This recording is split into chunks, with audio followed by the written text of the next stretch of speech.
The conversations were rewarding and energizing. I was there to represent Automatic and WP Cloud, and I found myself in great discussion. Take control.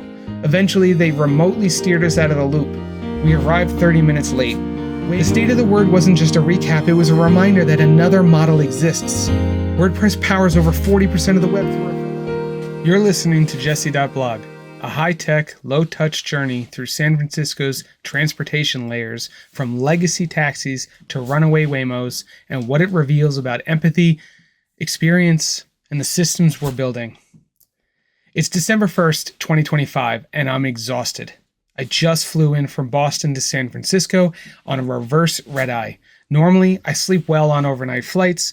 On a plane, on a train, in a box with a fox, I can sleep just about anywhere. I fall asleep as we taxi onto the runway and wake from the bump of the landing. It's one of my few superpowers. I can time travel. But tonight I just couldn't sleep. Maybe it was tomorrow's event or the joint pain I usually ignore. I was born with juvenile rheumatoid arthritis isolated, luckily, to my right knee. Or leaving my family for the first time after a restorative sabbatical. Something kept me up. Now I'm standing outside SFO at 1 a.m, 4 a.m. in my head, and our Uber isn't getting any closer. I'd run into an old friend at Logan before takeoff, Jonathan Desrosiers, longtime WordPress core contributor, and now we were waiting together in the cold. California was expecting a rare cold snap, which I have no doubt John and I brought with us. John was telling me about a new way in which Uber drivers game the system. They wait outside the airport and accept rides with no intention of moving. Eventually you cancel and they take the cancellation fee. Sitting there watching the unmoving car icon, I grew impatient. This isn't the stoicism I try to embody, so I took care to be empathetic when I contacted the driver. "I'm coming" was the only response I got. It was my first reminder of what happens when modern transportation becomes high-tech, low-touch. Meanwhile, a black Civic pulled up beside a young blonde woman. The driver rolled down the window and said, "Taxi, your Uber is going to take all night." She declined. Her radar was up. The whole situation felt off. Wanting to test my own assumptions, I caught the driver's eye and said, "I'll take a ride." He rolled up the window and sped away. John and I looked at each other and wondered how close that woman might have been to danger. No way to know for sure, but nothing about that encounter felt right. From high-tech back to low-tech, with no further response from our Uber driver, still a stationary icon on the map, we went looking for a taxi stand. At this rate, we could walk across the airport and back before the Uber reached us. Minutes later, we were in a privately owned livery SUV heading downtown. John and I talked with the driver about what he's seen over the past 2 decades and what he thinks of Uber. He tried it for a while. With a fleet of luxury SUVs, Uber Black made sense to him. He made money until Uber dropped the premium payouts and tightened margins. We stopped making money on Black. Something changed until it no longer made sense. Uber is too focused on cutting every corner. "We make pennies," he said. It was an odd juxtaposition being driven through the global epicenter of future tech in a traditional livery SUV. I thought back to when Uber burst out onto the scene at exactly the right moment. Taxi services were begging for an overhaul. Miscommunication, language barriers, impolite drivers, cash-only policies. Uber had the right model, enough capital, and a simple answer. It made early riders feel special. But now the energy behind the novelty has faded.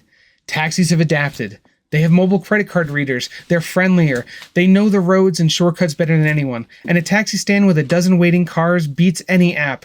Uber's lead is shrinking, and user experience is the first casualty in the battle between tech and drivers. And in a twist I hadn't expected, the luxury SUV ended up being cheaper than Uber's estimate. They aren't even winning on price. Going higher tech. The next morning I woke up earlier than expected and headed to the breakfast buffet at the Hilton Union Square. Side note, I'm trying to replicate those Hilton-style scrambled eggs at home, so I always take time to savor them. I journaled, I drank coffee, saw colleagues drifting past, and soaked in the energy. We'd all flown in for the annual State of the Word, an event I had been lucky to attend more than once. After breakfast, I put on a new suit. 100 pounds of weight loss in a year means new clothes. I headed downstairs to find a ride to the automatic lounge known as Mission. This time I opted for something even higher tech, a Waymo. It felt strange to return to high tech after the taxi had salvaged my previous experience, but I'd never been in a self-driving car. It was a bucket list opportunity. I like to time my walk to the lobby so the car arrives just as I reach the door. It makes me feel mildly cool. The Waymo beat me. These cars are everywhere. My initials rotated around the LiDAR unit to confirm it was mine. I unlocked the doors with the app, got in, and hit start ride. The car reminded me it doesn't listen to conversations and that I should buckle up. Ignoring that triggered the seatbelt alarms within 30 seconds. Overall, the ride was fine. Clean, comfortable, safe, but also strangely empty. The most notable thing about it was that it was driving itself. And what surprised me was how much I missed the conversation. Drivers tell stories, share perspective, offer glimpses of their lives. You learn about people. Waymo offered none of that. I used Waymo a few more times that day. At one point it struggled with a tricky drop-off and we ended up walking a few blocks. Still fine, but the novelty was doing all the heavy lifting. The next day was state of the word. Dozens of stories above sea level with sweeping views of the bay. Seeing colleagues I rarely got to see made me happy. The conversations were rewarding and energizing. I was there to represent Automatic and WP Cloud, and I found myself in great discussions with partners and potential partners. I also recorded an interview with Web Hosting Today. Watching demos of Gutenberg's future in AI site building, I reflected on my own path. More than 20 years ago, my former professor turned colleague Hilary Mason, who went on to run Bitly, founded Fast Forward Labs, and now leads Hidden Door, once said, "Have you heard of WordPress?" That single comment set my trajectory. I fell in love with WordPress. The community was welcoming, the mission to democratize publishing resonated deeply, and it was a joy to code on. If you had told my younger self sitting at my adjunct professor desk that I'd someday build a career on WordPress, write books on it, co-found and sell a WordPress security company to Automatic, and eventually run WP Cloud, all while attending the event of the year high above San Francisco, I would have laughed. Which made me wonder what my future self would tell me now. We can try to plan our lives, but certainty is a myth. Patterns and trends are the most we can hope to understand. Men tracht und Gott lacht. Man plans, God laughs. It's a Yiddish proverb. My reflection was disrupted when my phone started vibrating. The live stream had failed. Despite being in one of the most technologically advanced buildings, the internet connection wasn't strong enough. As a precaution, the team had used a high-tech bandwidth fusion setup, combining cell signals and Starlink. It didn't help. For a while, the live stream was silent and black. A telling irony. When the loop breaks. After the event, we headed to the after party. We had Uber vouchers, but the wait was long. So we called a Waymo. We should have known something was wrong when it stopped in the middle of the busy road to pick us up, halting traffic. We got in anyway. Energized from the day, we fell into a deep conversation about WordPress, the community, and our future. Without a driver, we talked even more freely. We weren't really paying attention to the route. At some point, the car veered off its straightforward path and entered a rough part of San Francisco. The streets were filthy. People experiencing homelessness lined the sidewalks. Drug deals happened openly. Human acts, usually kept private, were out in the open. None of this is a judgment, just a reality of what we witnessed. More concerning was the realization that we had passed the same bodega 3 times. The car was circling. On the first pass, a man was using the sidewalk as a toilet. On the second, the shop owner was yelling at him. On the third, the owner was pouring chlorine to disinfect the concrete. Above all this, towering billboards advertised the future of AI. The juxtaposition was unbearable. On the ground, people curled together for warmth in one of the wealthiest cities on earth. Above them, glossy promises of technological innovation and salvation, completely disconnected from the human suffering just feet below. The ethical message seemed lost in the companies behind those billboards. The Waymo continued its loop until we finally got stuck behind a double-parked UPS truck.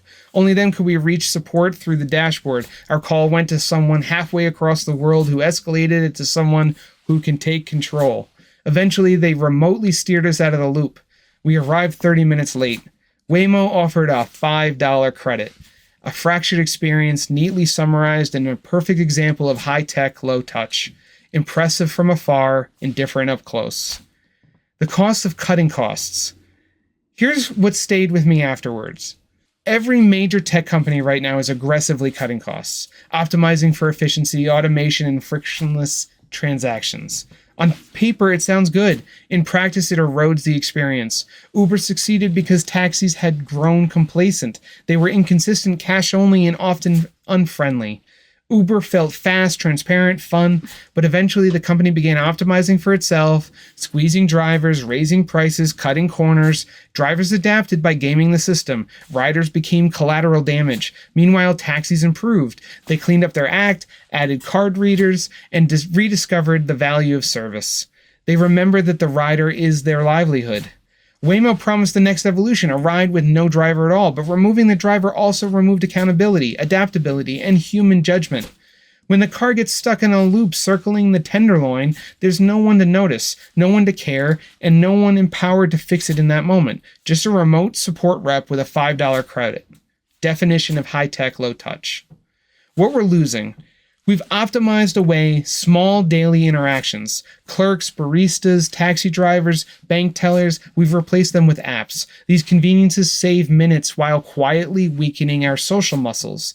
We're losing the ability to see one another, tolerate one another, care for one another.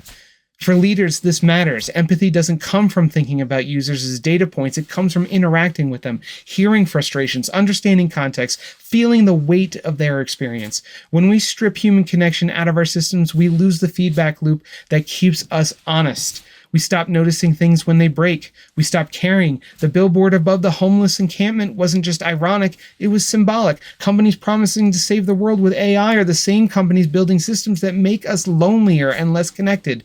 They're solving problems they don't see because they've removed themselves from the people they claim to serve. The taste we're losing. We often tell people who dislike a new food that they need to develop a taste for it. The complex, challenging flavors can become the most rewarding. Humans are similar. We can be complicated, frustrating, beautiful. We become more human by being with one another. We're losing our taste for complexity and therefore each other. Empathy is an acquired taste developed through contact, not avoidance. When we design systems that strip away connection, we dull the senses we rely on to lead. It creates a loop. Isolation breeds less empathy, which leads to worse systems, which leads to more isolation. And who benefits from that? Not us, not the people we serve, not the future we hope to build. But there's a different model. What gives me hope is that I didn't fly to San Francisco to witness the failures of high-tech systems. I flew there to celebrate something that's quietly succeeded for more than 2 decades. WordPress and the open web. The state of the word wasn't just a recap, it was a reminder that another model exists. WordPress powers over 40% of the web through a philosophy rooted in collaboration, community, and service. At Automatic, everyone does support rotations. Engineers, designers, executives. Everyone spends time helping customers. It's not a gesture, it's a belief. We must know our customer and build for their needs. Not investors' needs, not growth metrics, their needs. This breaks the isolation loop. When you are required to interact with people you serve, you can't reduce them to data points. You have to see them. You have to listen. You have to care. Open source demands this. No algorithm stands between contributors and users. There's no pressure from venture capital pushing toward extraction. There's a community building something together, one contribution at a time. The open web shows we can build systems that connect us rather than isolate us. There's a way forward. The taxi driver who picked us up at SFO didn't just get us to our hotel. He talked with us. He shared his life. He reminded us that technology is only as good as the experience it creates for people, real people. That's the lesson I brought home. High tech doesn't mean high quality. Low touch means we lose something essential. Something no automation, no $5 credit can replace. We drift towards high-tech, low-touch environments when we stop designing for real people, but don't have to accept this trajectory. We can design systems that keep us connected to the people we serve. We can choose collaboration over isolation, empathy over efficiency, community over convenience. The open web isn't just a technical architecture, it's a social one. It's proof that remarkable things happen when we refuse to lose our taste for each other. If we want to break the loop, we have to design for contact, not avoidance. My name is Jesse Friedman, and thank you for listening to this week's blog. If you found it motivating, inspiring, or just plain liked it, consider subscribing to my channel or signing up for my newsletter for more posts like these. Also, if you want, I will mail these essays to you directly. Just use jesse.blog/mail to send me your address. And if you write me, I'll write back. I'll see you Monday for the next one.